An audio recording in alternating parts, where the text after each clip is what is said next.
Dapil-dapil yang melompat seperti ini dulu dikenal dengan dapil Superman. Kenapa namanya dapil Superman? Karena dapil ini terhubung lewat udara ya. Ini kelakar di pansus sendiri ya. Kelakar di pansus Undang-Undang Pemilu yang menyatakan bahwa dapil ini dihubungkan oleh udara, tidak dihubungkan oleh darat. Lucu tapi ironis ya. Kota Bogor ini secara sempurna dikelilingi oleh Kabupaten Bogor. Ini dapil yang sangat aneh ya. Dia itu melanggar prinsip yang paling ketat dalam pembentukan daerah pemilihan, yaitu kekompakan wilayah. Artinya wilayah itu harus tersambung, tidak boleh terpisah. Masalah ini menjadi semrawut gara-gara DPR mengambil alih districting. Dapil DPR sekarang itu adalah lampiran 3 Undang-Undang nomor 7 tahun 2017 minus Papua dan Papua Barat ditambah lampiran 3 dalam Perpu nomor 1 tahun 2022. Jadi KPU ini melakukan copy paste tapi dalam bentuk yang lebih buruk daripada sebelumnya.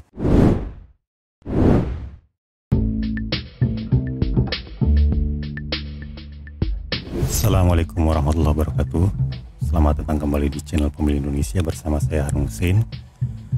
Kali ini kita akan membahas persoalan daerah pemilihan. Ada banyak isu dalam masalah daerah pemilihan ini, dan kita akan mulai dari masalah yang paling permukaan ya, yaitu masih banyaknya dapil-dapil Superman dalam daerah pemilihan DPR ini. Dapil DPR ini memang cukup mengecewakannya karena sama sekali tidak dibenahi oleh Komisi Pemilihan Umum. Padahal Komisi Pemilihan Umum itu sudah mendapatkan kewenangan yang lebih banyak dibanding KPU-KPU sebelumnya ya. Karena Mahkamah Konstitusi sudah mengeluarkan putusan yang memberi kewenangan KPU menyusun daerah pemilihan. Selain itu, Undang-Undang Pemilu pun sudah memberi exit klausul ya untuk membenahi daerah pemilihan itu. Tapi toh daerah pemilihan kita tetap saja bermasalah. Kita akan mulai dari masalah yang sangat permukaan ya, masalah yang kelihatan dengan mata telanjang, yaitu dapil Superman yang bisa dilihat sebenarnya dari warna peta dapil itu. Dalam hal ini adalah dapil Jawa Barat 3 dan dapil Kalimantan Selatan 2. Dapil Jawa Barat 3 ini menggabungkan Kota Bogor dengan Kabupaten Cianjur. Padahal Kota Bogor ini secara sempurna 360 derajat dikelilingi oleh Kabupaten Bogor. Sementara Kalimantan Selatan 2 itu menggabungkan Kota Banjarmasin dengan kabupaten-kabupaten lain di wilayah dapil Kalimantan Selatan 2. Padahal Kota Banjarmasin ini terletak di dalam wilayah dapil Kalimantan Selatan 1, secara sempurna dikelilingi oleh Kabupaten Banjar dan Kabupaten Barito Kuala. Dapil-dapil yang melompat seperti ini dulu dikenal dengan dapil Superman. Kenapa namanya dapil Superman? Karena dapil ini terhubung lewat udara ya. Ini kelakar di pansus sendiri ya. Kelakar di pansus Undang-Undang Pemilu yang menyatakan bahwa dapil ini dihubungkan oleh udara, tidak dihubungkan oleh darat. Lucu tapi ironis ya. Jumlah dapil dalam pemilu 2024 nanti itu adalah 84 dapil, bertambah 4 dapil dibanding pemilu 2019 yang jumlah dapilnya 80. Jumlah kursi DPR-nya pun sudah ditambah. Dari semula 575 kursi, sekarang dalam pemilu 2024 nanti itu menjadi 580 kursi, bertambah 5 kursi ya. Bertambahnya dapil dan kursi ini sebagai konsekuensi adanya 4 provinsi baru ya, hasil pemekaran Papua dan Papua Barat.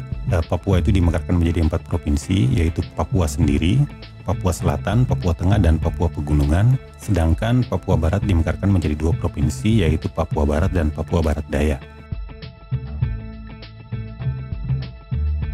Kasus dapil Superman ini sudah terjadi dalam 4 kali pemilu ya, dari tahun 2009, 2014, 2019, dan 2024 sekarang. Dapil Superman ini bermula ketika distrik magnitude atau besaran dapil itu dikecilkan dari semula 3 sampai 12 kursi per dapil menjadi 3 sampai 10 kursi per dapil.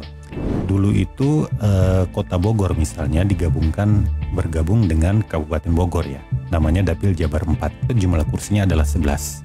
kemudian distrik magnitude itu dikecilkan menjadi 3-10 kursi, maka dapil Jabar 4 yang jumlah kursinya 11 itu mau tidak mau harus dipecah. Waktu itu Kabupaten Bogor dibuat menjadi dapil tersendiri, yaitu dapil Jabar 5, jumlah kursinya 9, dan Kota Bogor karena kuota kursinya cuma 2, akhirnya digabungkan dengan Kabupaten Cianjur.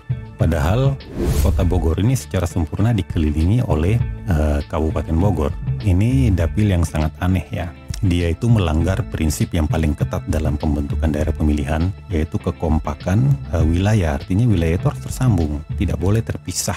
Dan waktu itu memang masalah ini menjadi semrawut gara-gara DPR mengambil alih districting langsung waktu itu. Jadi Pansus itu langsung mengeksekusi dan menjadikan dapil ini lampiran 3 Undang-Undang Pemilu. Kewenangan KPU untuk membentuk dapil waktu itu direbut oleh DPR. Dan kemudian lahirlah dapil-dapil yang aneh itu. Menjelang pemilu 2014, persoalan ini sebenarnya sudah dicoba dicarikan jalan keluarnya. Undang-Undang Nomor 8 Tahun 2012 tentang pemilu itu di pasal 22 ayat 3 itu mencantumkan sebuah exit klausul ya. Dalam hal penentuan dapil DPR berupa provinsi, kabupaten, kota atau gabungan kabupaten kota tidak dapat diberlakukan, maka penentuan daerah pemilihan menggunakan bagian kabupaten kota, artinya menggunakan kecamatan. Jadi misalnya dalam kasus Kota Bogor ini bisa diambilkan wilayah kecamatan-kecamatan Kabupaten Bogor yang berbatasan, sehingga kemudian jumlah penduduknya tercukupi untuk kuota 3 kursi, dan kemudian Kota Bogor menjadi dapil tersendiri. Tapi waktu itu menjelang pemilu 2014 itu tidak dieksekusi juga. Hal yang sama terulang menjelang pada pemilu 2019. Tapi sekarang kondisinya berbeda. Mahkamah Konstitusi mengeluarkan keputusan mengembalikan kewenangan menyusun dapil itu kepada KPU melalui putusan MK nomor 80 tahun 2022 yang dibacakan tanggal 20 Desember 2022 kemarin. Artinya sebenarnya inilah saatnya, inilah kesempatan emasnya untuk menghilangkan dapil-dapil yang wujudnya aneh bin ajaib itu. Putusan Mahkamah Konstitusi itu selain memberikan kewenangan pendapilan kepada KPU juga membatalkan lampiran 3 dapil-dapil yang dibuat oleh DPR, termasuk lampiran 3 yang ada dalam Perpu nomor 1 tahun 2022 yang merupakan adendum dari dapil-dapil Papua dan Papua Barat ya. Tapi sialnya ternyata KPU secara mengejutkan tidak melakukan apa-apa terhadap dapil ini, padahal sudah diberi kewenangan. Dapil DPR sekarang itu adalah lampiran 3 Undang-Undang Nomor 7 Tahun 2017 minus Papua dan Papua Barat ditambah lampiran 3 dalam Perpu nomor 1 Tahun 2022. Jadi hanya ditambah begitu saja. Jadi KPU ini melakukan copy paste tapi dalam bentuk yang lebih buruk daripada sebelumnya. Kalau dulu orang melakukan copy paste karena tidak punya kewenangan atau tidak punya jalan keluar, sekarang copy paste dilakukan di saat sudah ada jalan keluar.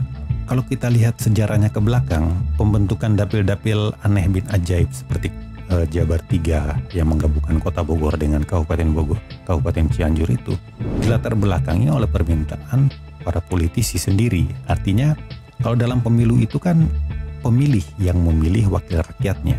Yang terjadi dalam kasus Jabar 3 itu wakil rakyat yang memilih pemilihnya. Ini yang disebut gerrymandering. Gerrymandering itu bukan pemilih yang memilih wakil rakyat, tapi wakil rakyat yang memilih pemilihnya. Jadi dia akhirnya memilih kantong-kantong yang menguntungkan dia saja, sehingga dia punya peluang terpilih lebih besar atau partainya bisa mendapat kursi lebih banyak. Itulah praktik gerrymandering. Dan dalam praktik gerrymandering ini pasti ada pihak yang terus-menerus diuntungkan dan ada pihak yang terus-menerus dirugikan. Dan jelas saja kualitas demokrasi dan keterwakilan kita itu menjadi tidak berkualitas ya. Ini baru masalah yang ada di permukaan. Sangat mengecewakan, masalah yang sudah 20 tahun tidak kunjung dibenahi, dan kita belum periksa lagi masalah yang di dalamnya ya. Nanti pada episode-episode berikutnya kita akan mengupas masalah jeroannya dapil-dapil ini, baik dapil DPR, dapil DPRD provinsi, maupun dapil DPRD Kabupaten Kota. Sampai jumpa pada episode berikutnya. Assalamualaikum warahmatullahi wabarakatuh.